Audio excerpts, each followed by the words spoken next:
Hey everybody, we're ready to continue with more Clock Tower. The last part we found the window where Anne went flying out, and we picked up a lantern. So now we gotta find the staff that was shown in the previous part on that mural. I also looked some things up about the game and discovered, yeah, it turns out there is a way to, what's the word? To find that skeleton. It turns out I did things in the wrong order. What I should have done was gone straight to that room in the west wing where the skeleton is, and instead I went to the shed and found Simon Barrows, and that's why the skeleton wasn't there. So yeah, you have to do things in particular orders in order to find certain things. This room's a dead end, so we can just walk out.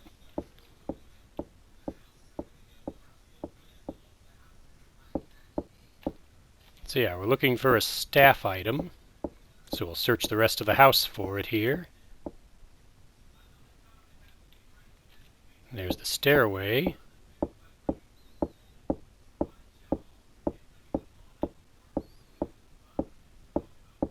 Here's where we went across that little plank.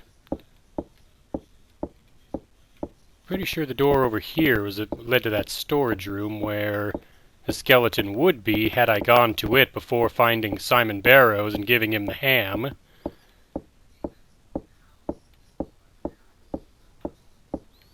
Yeah, there it is. So this time we'll go down the stairs. We'll run over there. We'll have Jennifer go down the stairs. We'll skip ahead.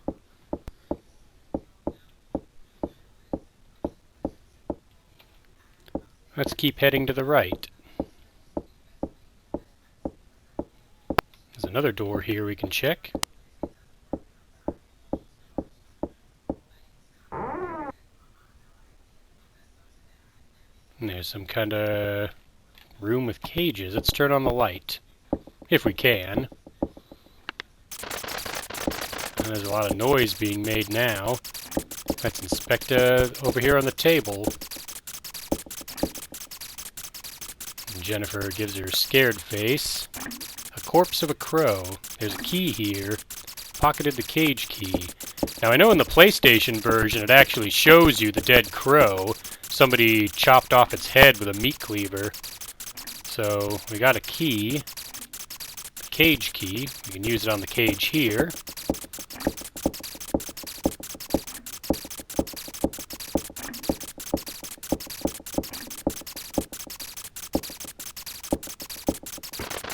And a bird comes out.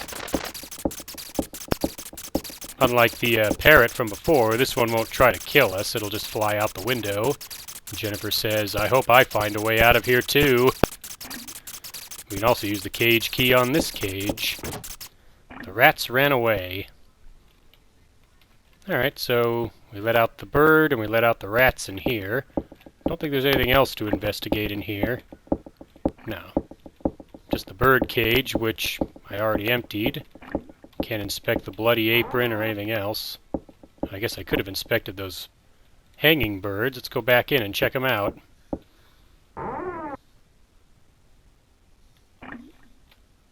Some hanging crow corpses.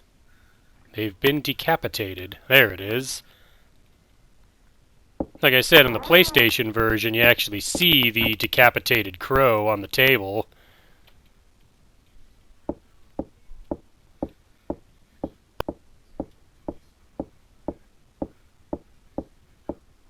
So we'll keep going this way. There's another door. Try in here.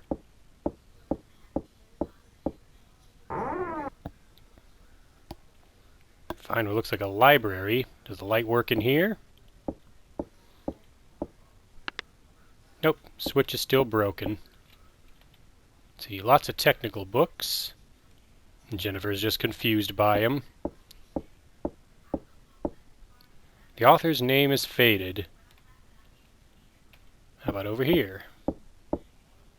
Various technical books.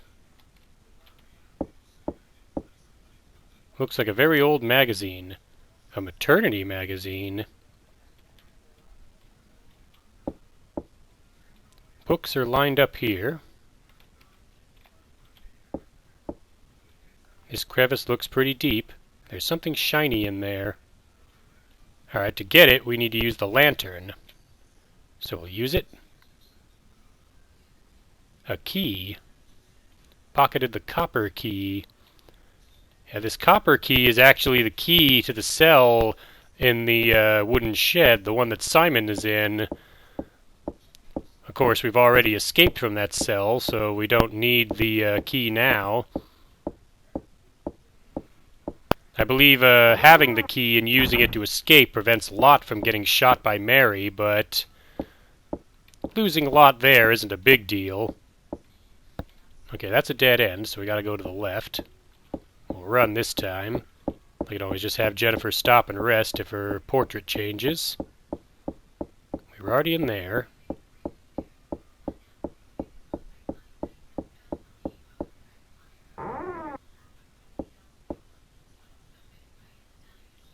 Okay, this was the dead end room, I think.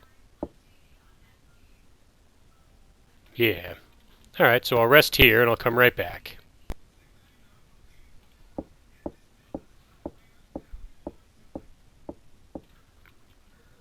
Alright, let's continue searching the lower floor. We already searched some of the rooms in the lower floor, like the room with like the body in the cupboard, which wasn't there, as well as the like the dead like body parts just in jars. Have we been in here? We have not been in here.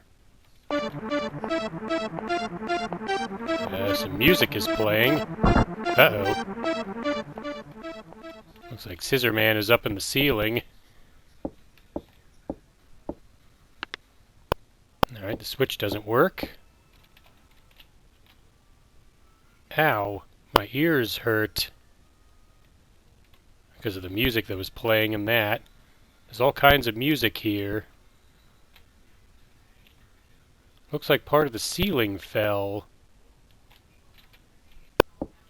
Alright, let's keep searching the room. Of course, we know Scissorman's going to drop in at some point since we saw him up there.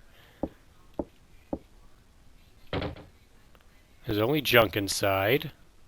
There's a portrait here. Jennifer says nothing about it. Or that one. We can check behind this curtain.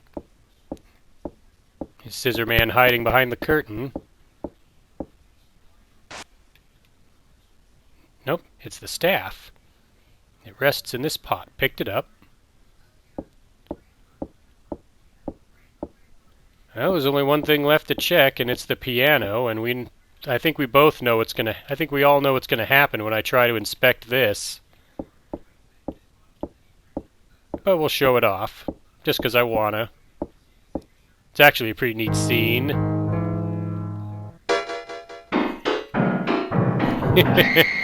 Actually makes the noise as Scissorman walks across the piano. Oh, don't stop, Jennifer. Get out of that room.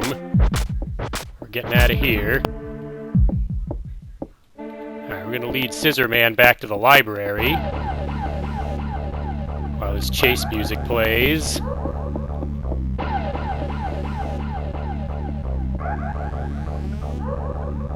want to go up the stairs. I want to go to the library. I believe it's at the far end. Is this it? That's not it. Go back through.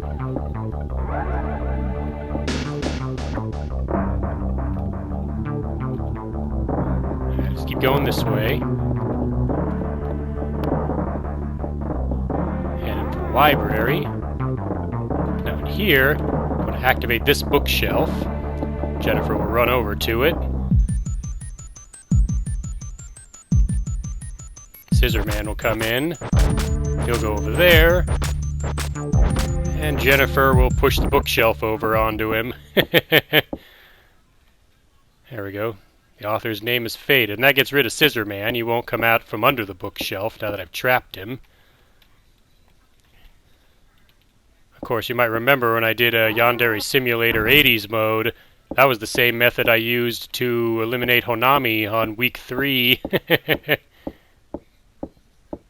So anyway, we have the staff. Now we just have to find the room it belongs to.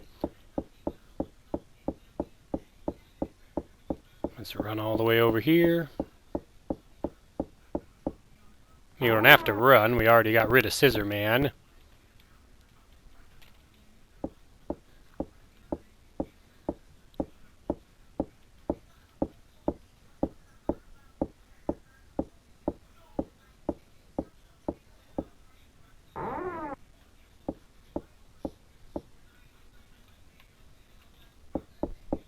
That's the room where we got the staff.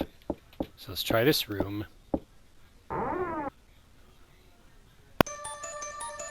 This room looks like the one in the mural. Alright. We can investigate this plant.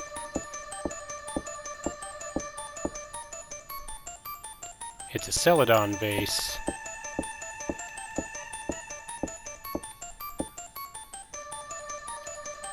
Strange symbols are written here. Time will cause adherence. Same thing as before. What does that mean?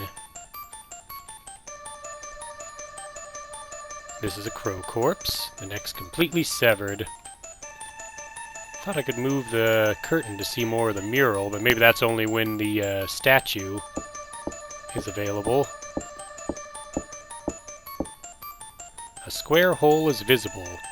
The cradle under the star. There's something underneath here. Alright, we're going to use the staff on the altar here. Yeah, time will cause adherence. Let's go over here. This is an iron disc. A cross has been carved into it. Do I put the staff in here? I think that's where you put the statue. I can also investigate the creepy painting up there. I'll do that once I place the staff.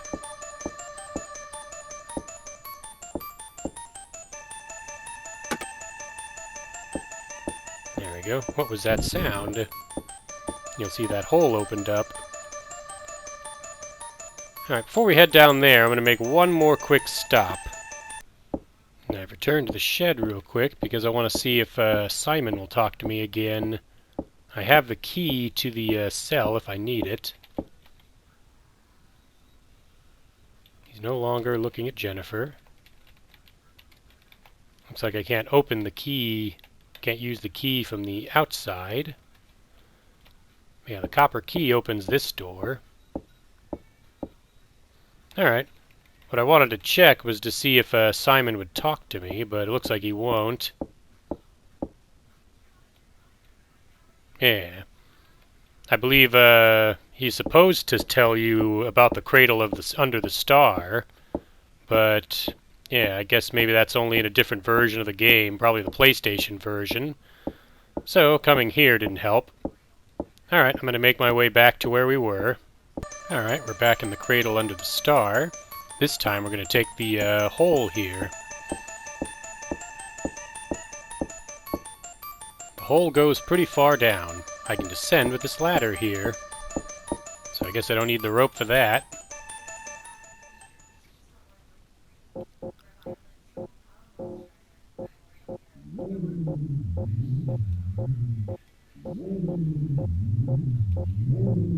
Ladder makes kind of a strange noise when you climb up and down it.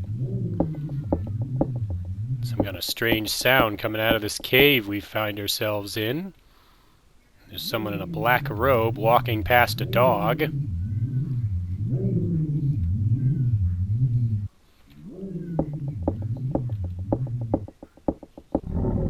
Something's there. Yeah, I believe that's the dog. I think to get past the dog... Sounds like a dog. Yeah. I think I have to get close enough to the dog. There we go. Now I can use the black robe. And the perfume. The dog knows this smell very well. It smells like the perfume Mary uses. And Jennifer will automatically walk past the dog in her disguise and leave her alone.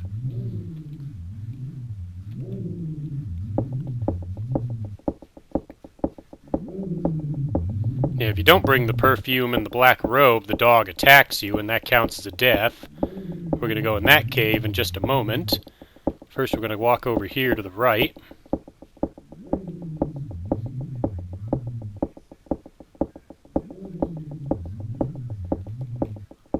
You'll see there's this bunch of candles around here. Now, if Lot wasn't shot in the shed by Mary, she'd be here, and she would tell Jennifer about Mary and the clock tower and all that. So, yeah, since she's already dead, since Mary shot her, she's not here this time. So let's head through here.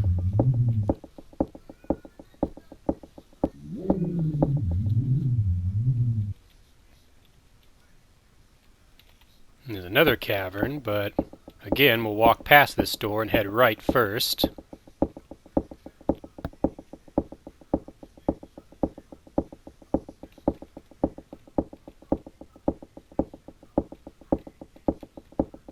There's a table here I can examine, and Jennifer has nothing to say about it. There's a can here. Looks like kerosene. Yeah, it says here it also looks like kerosene.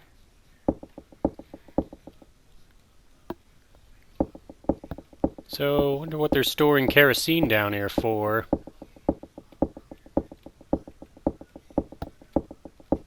Let's keep walking along this way.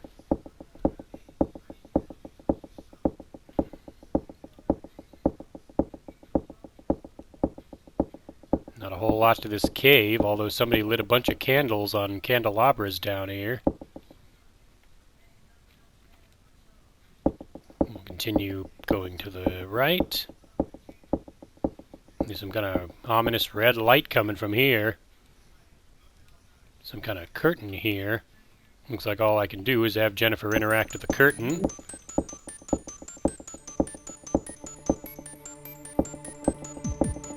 So let's see what's on the other side. It's a monster.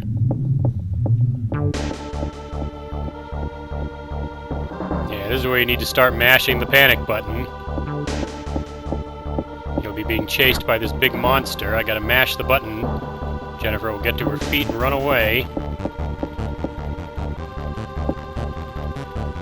Go ahead and get in the water, Jennifer. This whole time I'm mashing B.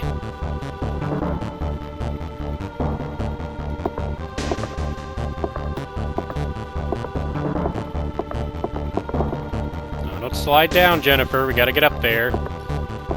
Again, I'm still mashing B.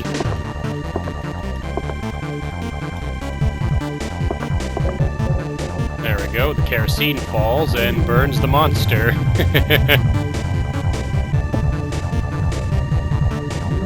Jennifer takes a quick breather. I mean, that is the most intense part of the game right there. Now, in the PlayStation version, there's an additional scene that plays once the monster is burned up and Jennifer heads out.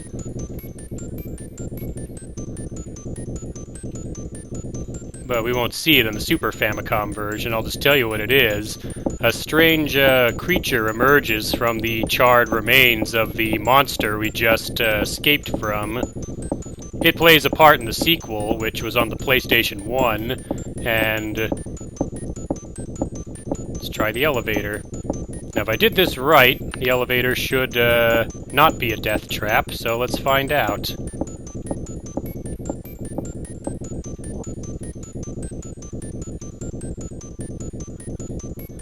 There we go. Now we can choose a floor. We can go to B, 1, 2, or 3. Nothing happens if we try to go to floor 1. But we can go to floor 2. Now I'm choosing floor 2 because this is the more cinematic ending where we learn more about what's happened as well as what we just encountered down in the cradle under the star. So we take the elevator and we go this way.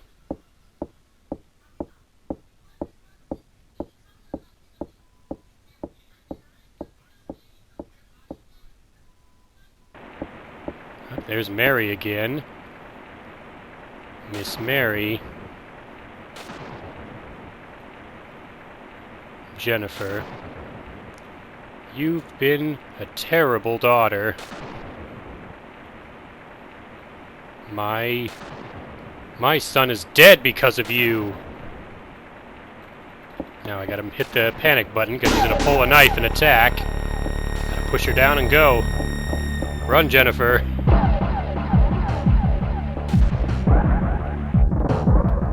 Bobby! Bobby! Get this girl. She's the one who killed Dan. So now we know the names of the two monsters we've been encountering. Bobby is Mary's son, and he's the Scissorman, while Dan is... Go to the ladder, Jennifer. Not that way, to the ladder. Why can't I use the ladder? There it is. Ladder. So yeah, Bobby is Mary's son, and Dan, that was the monster that was chasing Jennifer down in the basement. That's also Mary's son. They're apparently twin brothers. Now I gotta panic to get rid of Mary as she comes up the ladder after us. She'll fall. That's it for Mary.